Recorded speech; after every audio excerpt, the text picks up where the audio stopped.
E aí pessoal, tudo bem? Então eu vou gravar aqui um pequeno vídeo sobre os slides que eu estou compartilhando com vocês. Esse é do capítulo sobre a teoria de Sommerfeld, do elétron livre, ou seja, nós estamos tratando aqui do metal. Então aqui eu vou explicar algumas coisas dos slides para vocês entenderem eles. E se caso vocês acharem interessante, por favor, compartilhe as suas sugestões, dúvidas ou algumas coisas que precisam ser acrescentadas nessa aula lá no fórum de dúvidas e sugestões dessa aula, e que aí a gente pode discutir um pouco mais sobre o capítulo, tá certo? Então aqui a gente vai começar a falar sobre. Eu vou falar um levantamento histórico aqui um pouquinho antes de Sommerfeld. Então, em 1925, Pauli descobriu o princípio de exclusão de Pauli, que dois elétrons eles não podiam ocupar o mesmo estado. Em 1926, o Fermi e Dirac eles derivaram separadamente o que hoje chamamos de estatística de Fermi-Dirac, né? E aí Sommerfeld percebeu que a teoria dos metais de Drude poderia ser facilmente analisada incorporando a estatística de Fermi, né? Então, como que é esse modelo de Sommerfeld? Então, o modelo ele considera os elétrons são partículas sujeitas ao princípio de exclusão de Pauli, né? Então, algumas comparações entre o modelo de Drude e Sommerfeld estão aí apresentadas nessa tabela. Segundo o modelo de Drude, os elétrons são independentes, ou seja, não há interação elétron-elétron nesse modelo. Sommerfeld, o modelo é igual. Segundo o modelo de Drude, os elétrons são livres, ou seja, desprezando o curto intervalo de tempo durante as colisões, o espalhamento dos elétrons, os elétrons não interagem com a rede. O modelo Sommerfeld utiliza a mesma ideia. E no Drude, os elétrons se comportam como um gás ideal clássico. Já o modelo Sommerfeld é um gás ideal quântico. Mas então vamos ver por que a gente usa a mecânica quântica, né? A necessidade de se aplicar a mecânica quântica. As partículas elas possuem uma função de onda associada, né? Quando essas funções de onda se sobrepõem, é necessário aplicar a mecânica quântica. Então vamos fazer uma conta breve aqui para a gente entender quando que nós estamos fora do limite da mecânica quântica, né? Então, dado a incerteza na posição, para a gente estar fora da mecânica quântica, essa incerteza na posição ela tem que ser muito menor do que o espaçamento interatômico. Esse espaçamento ele é dado pelo inverso da densidade elevada a 1/3. Se a gente pegar o princípio da incerteza, né, a incerteza na posição vezes a incerteza no momento é aproximadamente h cortado. Então, dessas expressões acima, nós temos que a incerteza no momento é h cortado, tem que ser muito maior que h cortado vezes a densidade de partículas elevada a 1/3. Né? Dado um gás clássico a uma certa temperatura T, a energia aqui é aproximadamente kBT, certo? Então, das expressões 1 e 2, a gente obtém a expressão 3, que a gente pode reformular ela de tal forma que fique igual à expressão 4, né? Que a temperatura, para ser clássico, ela tem que ser muito maior do que esse termo aqui do lado direito da equação, que eu defini como TQ, né? Essa é a condição para que o gás seja clássico. Vamos fazer alguns cálculos aqui. Por exemplo, se eu pego o oxigênio, essa temperatura Q, né, H cortado em densidade de partículas elevado a 2/3 dividido pela massa Kb, ele é aproximadamente 10 a menos 3 Kelvin. Então, assim, a temperatura ambiente é muito maior que essa temperatura, então é um gás clássico, né, a temperatura ambiente. Já o gás de elétrons, se a gente calcula a TQ, é igual a 10 a quinta Kelvin, né, 100.000 Kelvin. Então, na temperatura ambiente é um gás quântico, né? Então, a necessidade de se aplicar a mecânica quântica vem dessa ideia. Seguindo aqui, vamos ver um pouquinho da estatística básica, as estatísticas básicas de Fermi-Dirac. Então, a ocupação média de um dado estado a uma energia E e uma dada temperatura é dada pela expressão 5, né? Em que esse beta a gente já definiu anteriormente, é 1 sobre kBt, μ é o potencial químico, certo? Na expressão, na exponencial aí. Então, essa é a expressão para a estatística. Dessa estatística, nós temos esse gráfico aqui da, da ocupação média no eixo Y sobre a energia dividido pela energia de Fermi, né? Quando a gente tem para temperatura igual a 0 Kelvin, essa função aqui ela é uma função degrau, né? Então, estados abaixo da temperatura de Fermi, da energia de Fermi ou do potencial químico, depois nós vamos ver que a temperatura 0 Kelvin, o potencial químico é a energia de Fermi, estão todos ocupados. Estados acima desse potencial químico estão todos vazios. Quando a gente aumenta a temperatura acima de 0 Kelvin, os estados próximos à energia de Fermi, eles se tornam desocupados e vai ocorrendo a ocupação de estados acima. Então a função degrau ela deixa de ser um degrau para ser um pouco mais difusa. Então, em T maior do que 0 Kelvin, para estados próximos à energia de Fermi, como eu falei, você traz energia térmica que possibilita a população de estados com energia maior do que a energia de Fermi. Em T igual a 0 Kelvin, nós definimos o potencial químico igual à energia de Fermi.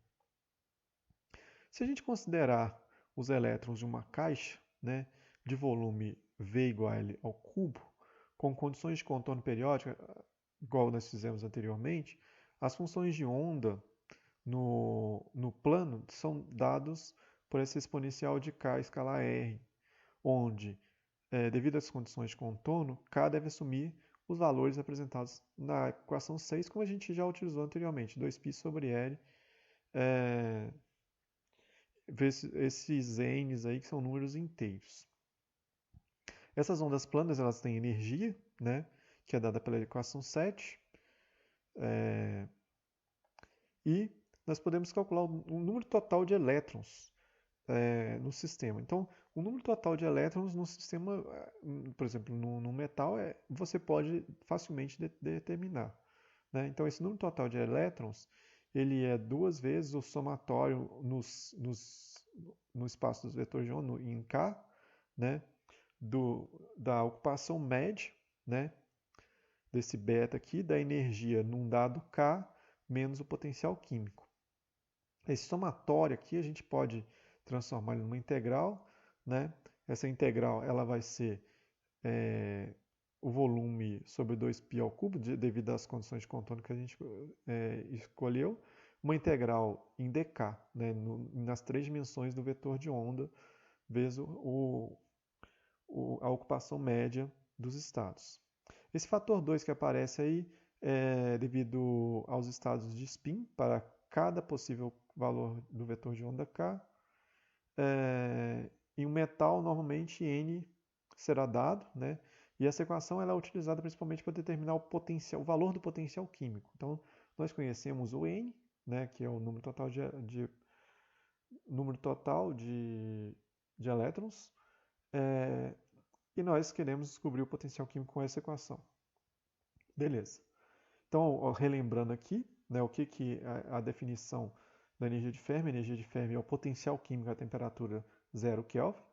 Também recebe o nome de nível de Fermi ou mar de Fermi, certo? Frequentemente é apresentado na forma de temperatura de Fermi, que é a energia de Fermi sobre Kb, ou até mesmo como vetor de Fermi, Kf, através da expressão 10.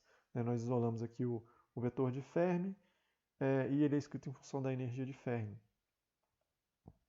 Também é expresso em função do momento de Fermi e da velocidade de Fermi, que é a velocidade dos estados. Essa velocidade é a velocidade dos estados mais energéticos, quer dizer, lá nos estados, quando a energia de Fermi, quando a temperatura é igual a zero, a energia de Fermi é igual ao potencial químico, os estados próximos a essa energia de Fermi. Então, ali você tem velocidade dos elétrons. Então, no cálculo da energia de Fermi, em um metal tridimensional com N elétrons, nós temos a temperatura igual a zero, nós temos a função de Fermi pode ser escrita como essa função φ, que ela é igual a 1 para x maior ou igual a zero, e igual a zero para x menor ou igual a zero. Então, da equação 8, a gente pode escrever, na condição que é igual a 1, né, que o número total de elétrons é 2 vezes o volume dividido por 2π ao cubo, integral em dk dessa função φ. Fazendo essa função φ igual a 1, nós estamos com a expressão 13, certo? Essa integral em dk aqui, ela é apenas o volume de uma esfera, certo? Essa esfera ela possui o raio igual no espaço dos Ks, né? O raio dado pelo K de Fermi, que é uma esfera no espaço recíproco em T igual a zero. Os estados ocupados por um gás de elétrons formam uma esfera.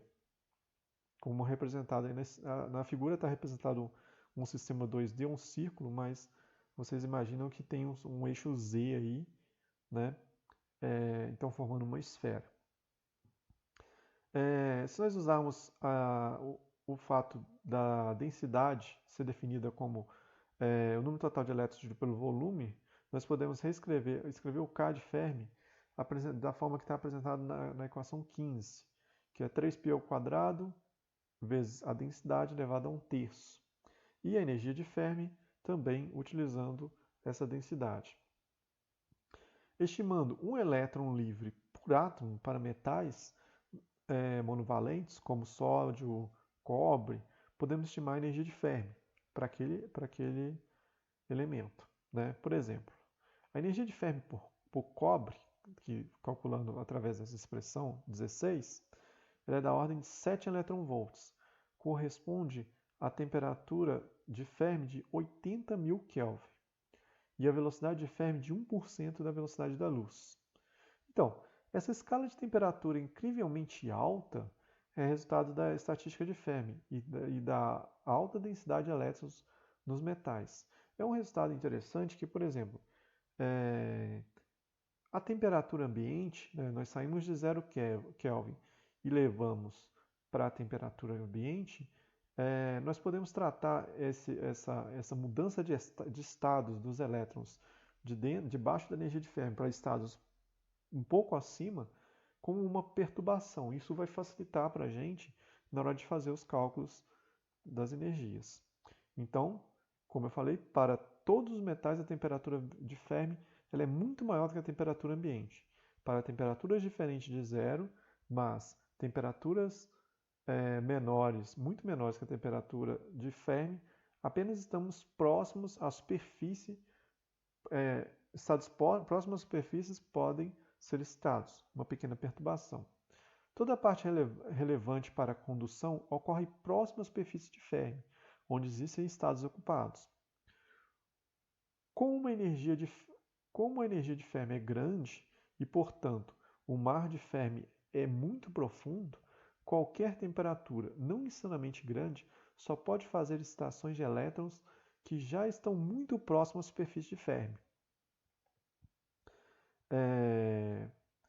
A energia de Fermi, um cálculo interessante que a gente pode fazer é efeito de comparação, para verificar a questão da velocidade de Fermi ser extremamente grande, próximo a 1% da velocidade da luz, é a seguinte.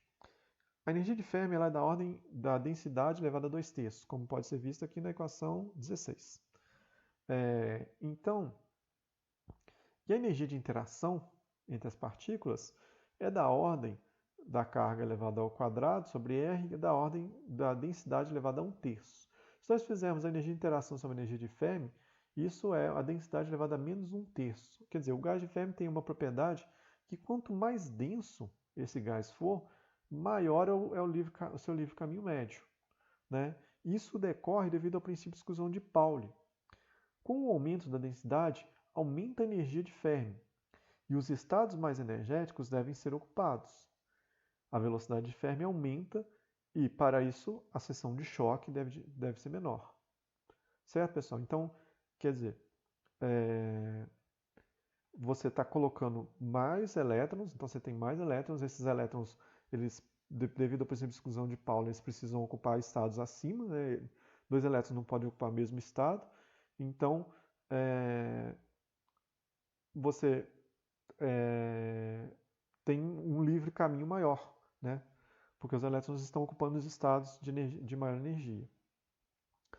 Os elétrons profundamente dentro do mar de Fermi, quer dizer, próximo lá do espaço recíproco em K igual a zero, não podem ser movidos por perturbação de baixa energia, pois não há estados livres lá, né, para que eles se movam, a menos que eles absorvam uma quantidade muito grande de energia. Mas, como nós vimos, é da ordem de 7 eletronvolts, então é uma energia muito alta. Então, a energia total do sistema elétrico é dada por essa expressão, a expressão 17, né, que parece lá que tem a ver com a energia do número total de elétrons, né, 2V sobre π, 2π elevado ao cubo, a integral no volume de dk, vezes a energia, que nesse caso é no vetor de onda k, e a ocupação média aqui dada por essa última parte aqui da equação. Essa integral é uma integral em volume, a gente pode transformar ela como fosse uma integral de 0 a infinito de 4πk quadrada dk, né? Uma integral em uma única dimensão da equação 17, e podemos fazer a mesma coisa lá para o número total de elétrons, né? Para obter o potencial químico na equação 18. E aí é conveniente a gente fazer algumas substituições, por exemplo, o vetor de onda k pode ser substituído por essa raiz quadrada aí, de tal forma que dk, né, vai ser dado pela equação 20. Substituindo isso nas equações anteriores, nós temos a energia total e o número total de elétrons dado por essas expressões, no qual foi utilizado esse GEDE, que é a densidade de estados por unidade de volume, né? A densidade de estados por unidade de volume foi substituída por esse 2 sobre 2π elevado ao cubo, 4πk ao quadrado dk, né? E aí a gente pode resolver de tal transformar em forma que fique na função da energia, dada pela equação 23. Da equação 16, que é a equação da energia de Fermi, nós podemos escrever ela dessa forma, de tal forma que nós podemos reescrever a densidade de estados por unidade de volume como apresentado na equação 25. A densidade de estados tem dimensão de uma densidade, um volume inverso, dividido por uma energia. Da equação 21, né, que é a energia total, nos dá a energia cinética total do sistema. Diferenciando essa quantidade, nos daria a capacidade de calor. Infelizmente, isso não é possível fazer analiticamente.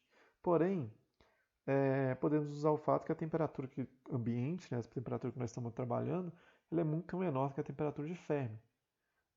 De modo que os fatores de Fermi, né, a densidade de Fermi, é uma função degrau. Então a gente pode fazer uma expansão. Essa expansão ela foi feita pela primeira vez por Sommerfeld. Então, quando T é igual a zero, a temperatura é igual a zero, a função de Fermi é uma função degrau e o potencial químico é, por definição, a energia de Fermi. Apenas elétrons dentro de uma faixa de energia KBT da superfície de Fermi podem ser excitados. Né? Como está representado aqui na figura, vocês podem ver aqui acima da figura, é representado por duas setas, para a direita e para a esquerda, a faixa dos elétrons que podem ser excitados.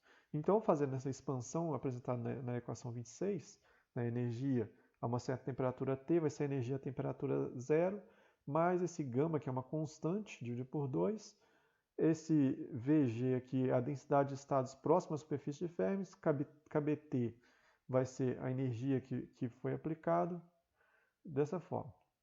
Então, nós temos aqui a equação 26.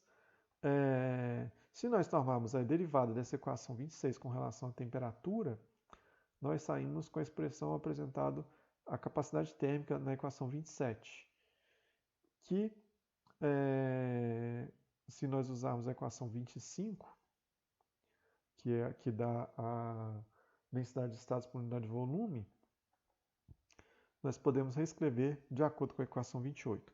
Esse resultado é bem interessante, que ele fala o seguinte: no primeiro termo, né, entre parênteses, é o resultado clássico para a capacidade térmica de um gás E o fator de final, nós temos uma temperatura sobre a temperatura de Fermi. Lembrando que essa temperatura de Fermi, ela é gigante, certo? E aí, esse termo aqui é aproximadamente 0,01. Então, quer dizer, 1% da capacidade térmica ocorre devido aos elétrons. Então, a contribuição dos elétrons para a capacidade térmica é da ordem de 1%. Lembra lá do modelo de Drude, que o Drude fez uma consideração como se fosse um gás?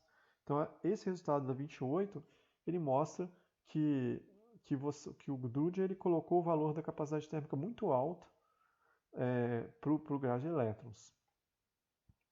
E aí nós temos aqui nessa tabela abaixo o coeficiente de capacidade térmica a baixa temperatura para alguns metais. Todos esses metais possuem capacidade térmica da forma dada pela equação, um C igual a um gama T mais um alfa T ao quadrado, a baixas temperaturas. O valor experimental está dado aqui à esquerda e o valor, de acordo com a teoria de Drude, à direita. São valores próximos para alguns elementos, o manganês ali foge bastante, mas vocês podem verificar que a teoria ela se aproxima bem do experimental. E agora, vamos pensar agora, mas e o restante da teoria de Drude? Por exemplo, o Drude ele apresentava essa equação 29. No modelo de Sommerfeld, essa equação ela vai descrever o movimento do centro de massa da esfera de Fermi. Então, é como se a esfera se movesse.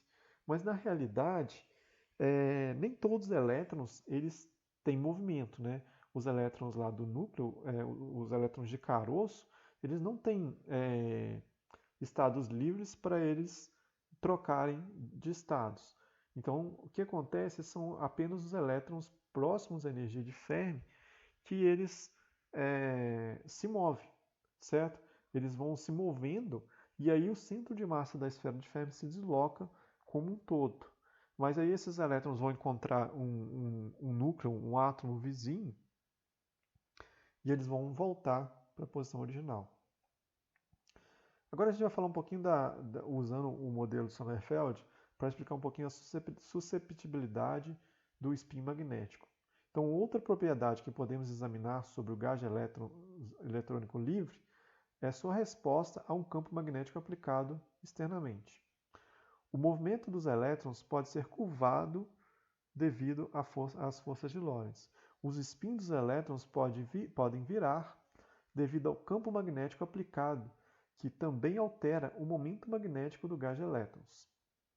Então, no segundo caso, a Hamiltoniana desconsiderar as forças de Lorentz, né, desconsiderando as forças de Lorentz do campo magnético, é dada pela equação 30, em que esse fator G aí é o fator G do elétron, B é o campo magnético e sigma é o spin, né, que pode assumir autovalores de mais ou menos 1.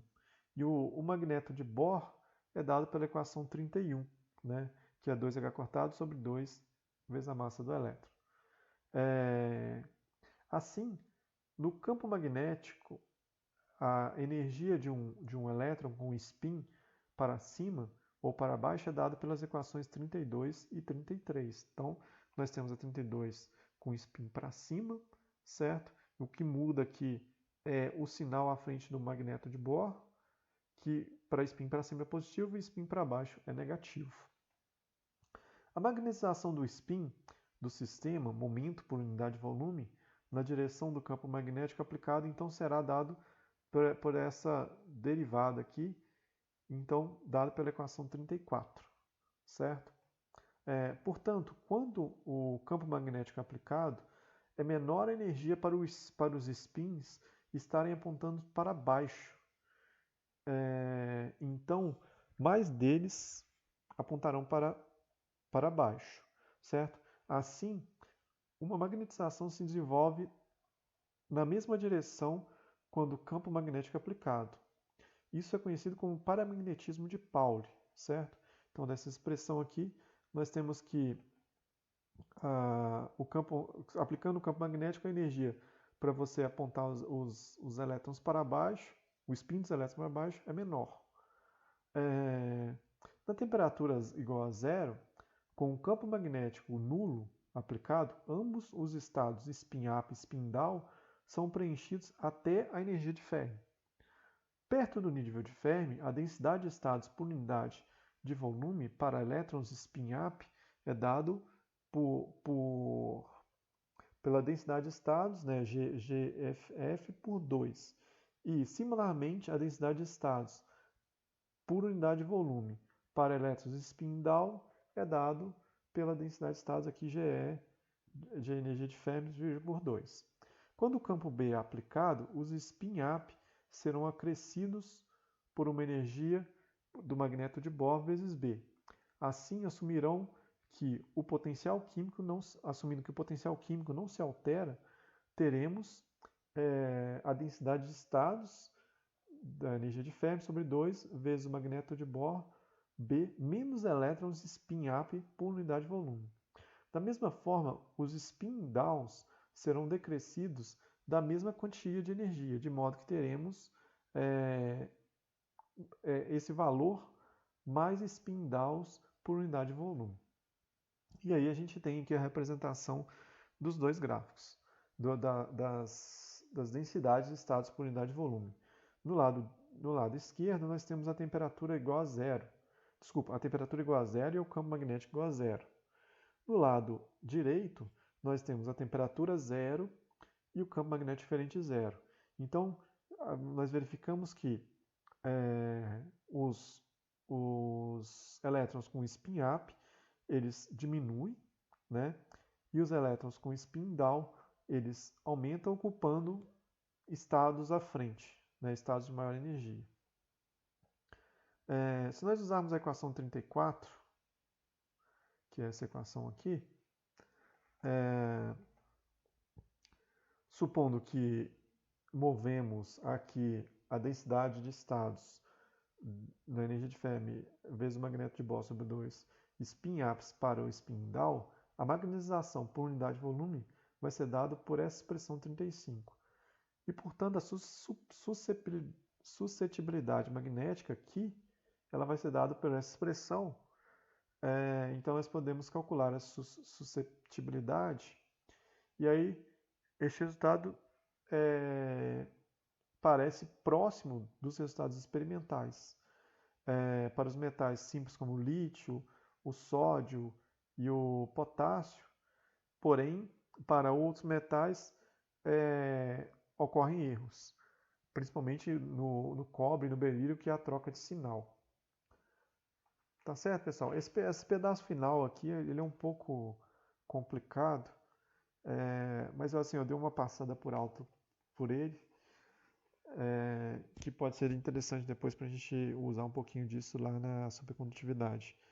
Então, por aqui eu encerro esse capítulo, e agora o próximo capítulo a ser estudado vai ser o capítulo 6, que são as ligações químicas. Tá? A gente vai dar um pulo aí e vai lá para o capítulo 6, vai estudar um pouquinho de ligações químicas. Vocês já devem ter visto isso aqui lá no curso de química ou até mesmo de física quântica, mas aí a gente vai dar uma revisada nisso para poder seguir com a matéria.